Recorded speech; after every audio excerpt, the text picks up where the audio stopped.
I'm Chance. And I'm Sarah Catherine. And this is Conservation Connection, presented by Last Chance Endeavors. We are a husband and wife team running a wildlife education nonprofit. It's focused on connecting students to their environment. Each week, here on Conservation Connection, we do just that, introducing you to the groundbreaking science and conservation work that's happening every day across the globe. We talk to professionals in the world of conservation science and wildlife management, and we ask them about their career, their current projects, their wild and crazy stories from the field, and everything in between. This episode is a collaboration with EarthX here in Dallas, Texas. EarthX is the largest Earth Day celebration in the world, and it brings in speakers from every corner of the environmental arena. Listen in to hear the stories of today's environmental titans, covering everything from environmental law, ocean health, renewable energy, clean transportation, and so much more. Let's get to the show. Alrighty guys, welcome to another episode of Conservation Connection. We're so excited. We're sitting here in Dallas, Texas for EarthX 2022 in their EarthX podcast studio. And we're very excited to be sitting down with Kelsey Malan, who's the outreach coordinator for Artist Boat. Welcome to the show. Thank you guys. Thank you for having me, and thanks for your interest in Artist Boat. Yeah, absolutely. So let's start with, what is Artist Boat? So Artist Boat is a nonprofit for land conservation and environmental education. We try and use the disciplines of art and science to educate public of all ages about environmentalism, climate change, that sort of thing, while saving land. Cool. And kind of what do your programs look like on a day-to-day basis? So right now and most of the year, we have our public kayak adventures, which is where we get our name from, Artist Boat. We do watercolor paintings on the kayaks out in our Coastal Heritage Preserve, which is the 810 acres that we have preserved of wetlands and coastal prairies. And we use the wetland water in those watercolor paintings, so you get to keep a little piece of the preserve with you. That's super cool. That's so much cooler than like a sip and paint. Like, yeah, go and drink a glass of wine and like paint Bob Ross's face or whatever. Yeah. That's really awesome. How long have you guys been doing that program? That program was at the start of Artist Boat. So since 2003, when we first started Artist Boat as a company, that was our main program that we did. Awesome. And I don't know that we've said this yet, but this is in Galveston, Texas. Yes, that's correct. West End, Galveston, Texas. Awesome. So what came first? This idea to have a preserve where you're protecting these acres of coastal land, or this sort of concept to take people out and have them interact directly with nature? Definitely the kayaking and teaching people about environmentalism came first. In the beginning, we didn't have any land that was saved, and it took about 10 years for us to save the first land because it is very expensive to buy land in Galveston.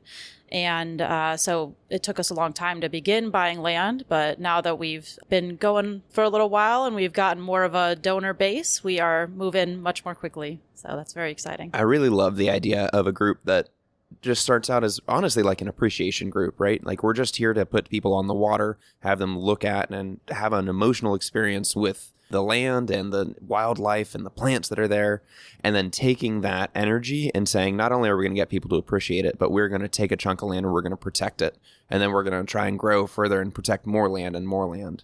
I think that's a really, really neat way to sort of grow as an organization. Thank you. Yeah, we appreciate that.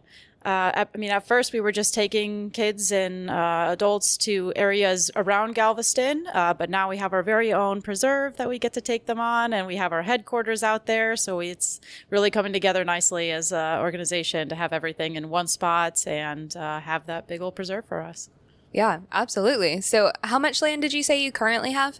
We have 810, and we're hoping to close on another bit in the next few months, so that we'll have 900 soon.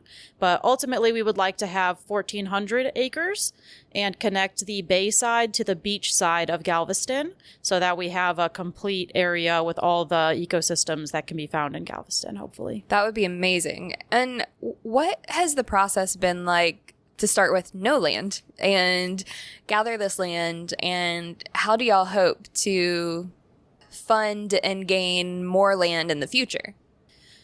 So we have a fundraiser going on right now called 1 in a Million. We're trying to get 1 million people to donate $10 for the ultimate goal of raising $10 million.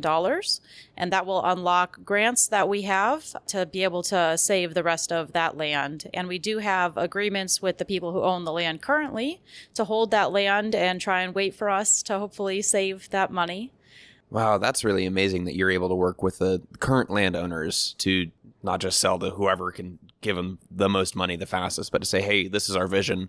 We're trying to get the money in place. Will you hold it for us? And that they agreed to that. That's really cool. Yeah, it's really wonderful. It's very generous of them because, I mean, they can definitely probably make the money much quicker and they wouldn't have to wait to see if we can make our goal. That's awesome. So has this campaign already launched? You're already collecting $10 donations? It has already launched. Yeah, we are already collecting those $10 donations, and we actually have an event coming up to thank those donors for some of the recent land that we purchased. We just closed on 145 acres in the last few months, and so we are having a party to show them the new land and the land that we'd hope to get soon. That's really awesome. So have you been able to collect donations here at EarthX? I have actually. Some people have already donated at EarthX. Hopefully more people will donate today. Pretty sure I have a 20 in my pocket here Oh. somewhere. Hold on. I might. One of these pockets. And that would cover a donation. Here we go. Yeah. Here's a donation. Now you guys can both be 1 in a million. Yes. Not that you weren't already. Oh, thank you. Thank you. There we go. We're putting our money where our mouth is. We think this is an awesome cause. Thank you. If somebody listening right now wanted to donate to this organization, where could I send them to donate online? Online, we have a website called artistboat.org, and we have a page for 1 in a Million, so you can listen to our video and learn all about the more details of that fundraiser and where your money will be going to.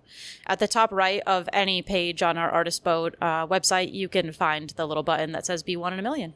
Awesome. So if you're listening, you're interested in doing that, donating just like Sarah Catherine and I just did, scroll down to the show notes. You guys can find those links right there. You can click on them and learn more about these awesome programs that I want to learn more about while we're here right now. So let's go. So what would happen to these lands if y'all didn't buy it? Would there be like hotels, apartments? I'm assuming other types of developments. Yeah, I mean, it could turn into any of those things. Definitely on the bay side, they have interest in building more beach houses with water channels that lead to the houses and all that. And it would unfortunately block the view of our area that we take people kayaking on. So we are currently surrounded by nature on both sides of the channel that we take people on. So it would unfortunately put houses on the one side, which is not as fun whenever you're out there. Yeah. You definitely don't have as much of nature surrounding you. Right. But also from a nature perspective, we would lose those lands. And once something is developed on like that, it's almost impossible to recover it to the original beauty of that nature. And especially with the ground being impacted by building on that, it's almost impossible to recover once land has been turned that way. Especially in a coastal area where there's so much reinforcement that needs to happen to make the land stable enough to support beach house, right? It Yeah. really changes the physical characteristics of the soil and the way that the water interacts with everything. And so it really is basically impossible to bring it back to a completely unchanged state. Definitely, yeah. So these lands that we're trying to save have never been built on, and so that's why we're trying to save these lands specifically, because they are just like the Karankawa Indians had them. You can still find some Karankawa Indian stuff out there sometimes, so it's a really special place that we're trying to save before it gets turned into houses and apartments and things like that. Do you have a number of like how many people have gone out and painted on the coastal area since you guys started?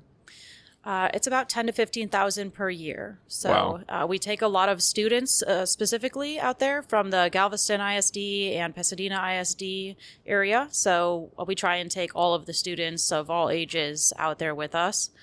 So we'll go to their school and we'll teach them a bit about eco art and climate change at their school first. Then they'll come and join us for a kayak adventure and sometimes for a dune restoration or a habitat restoration where they'll plant some native plants that live in our prairies or on the dunes. Awesome. So if you guys are in the Galveston area, I'm very sad that I'm not in the Galveston area because I would love to be more involved with these projects. It just sounds right up my alley. But if you, lucky listener, are in the Galveston area, you should definitely check out Artist Boat. What other activities or festivals or events do y'all have coming up this year, or maybe you even do them annually? So our upcoming activities that we're going to be starting this summer are our regular activities. We have our summer camps for ages 5 to 15 years old. The ones for the younger kids, 5 to 10, are more eco-art related. So you'll learn a bit about some sort of science and then do an art project related to that science. And then for the older kids, it's mostly kayaking and then learning different fishing techniques and much more of that science aspect. So that's our summer camps. And then we also will be having our Bucket Brigade as usual, which is a free public beach tour. So if you're already out there enjoying the beach, you can learn a little bit more about the animals and plants and the seashells that you see out there and learn some of the answers to those questions that people always have about Galveston beaches, like why is the water brown in Galveston? Why isn't it so clear as the other beaches are? And then Why is the water so brown in Galveston? Well, there are lots of reasons, but the number one reason is because we have two major rivers that run off into Galveston, so it's an estuary area, and those rivers have 70% of Texas, population-wise, in the watershed. So there is lots of sediment and silts coming down from those rivers that winds up in our ocean over there. So basically anything that gets dropped on the ground or, spilled on the ground in 70% of the population of Texas ends up in the Galveston Bay. Unfortunately, yeah, that is true. That is the downside of being at the outflow of a big watershed, is that you're really collecting up all of the non-point source pollution throughout that whole watershed and concentrating into one area. Yes, unfortunately. I mean, it's not all bad. We do have a very healthy shrimp and fish industry because of it, because it does increase the nutrients and things like that in the area.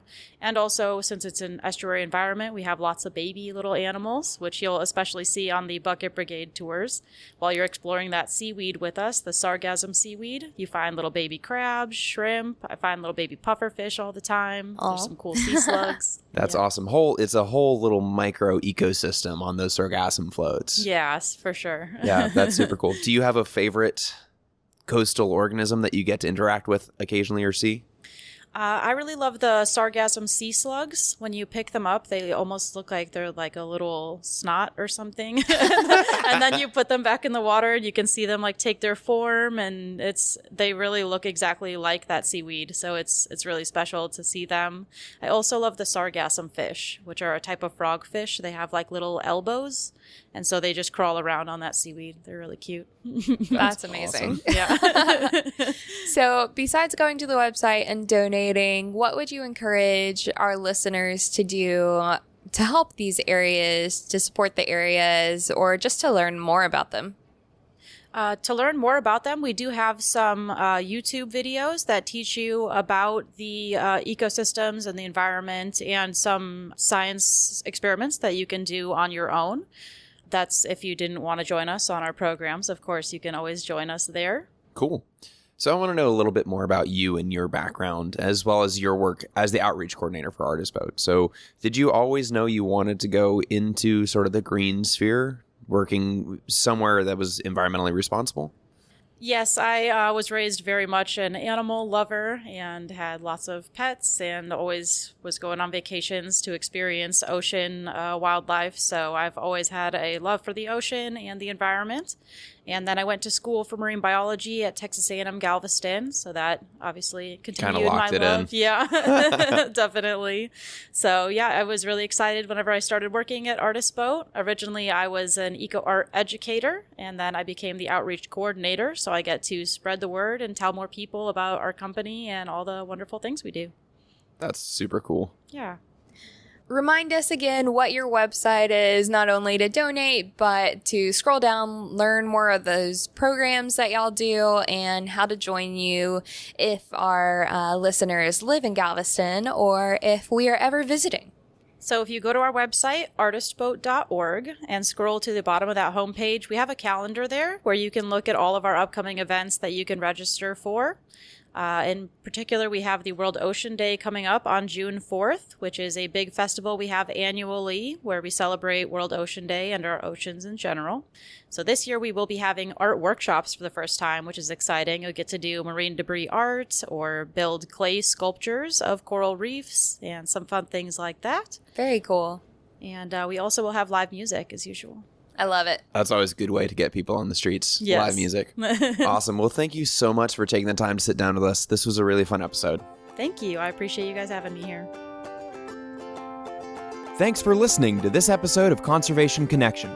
If you enjoyed our podcast, go ahead and subscribe to make sure you catch every episode that we post. We'd love to hear from you. So if you want to reach out, go to our website, lastchanceendeavors.com/contact and shoot us an email. We love questions from our listeners, so if you heard something that you want to know more about, be sure to let us know.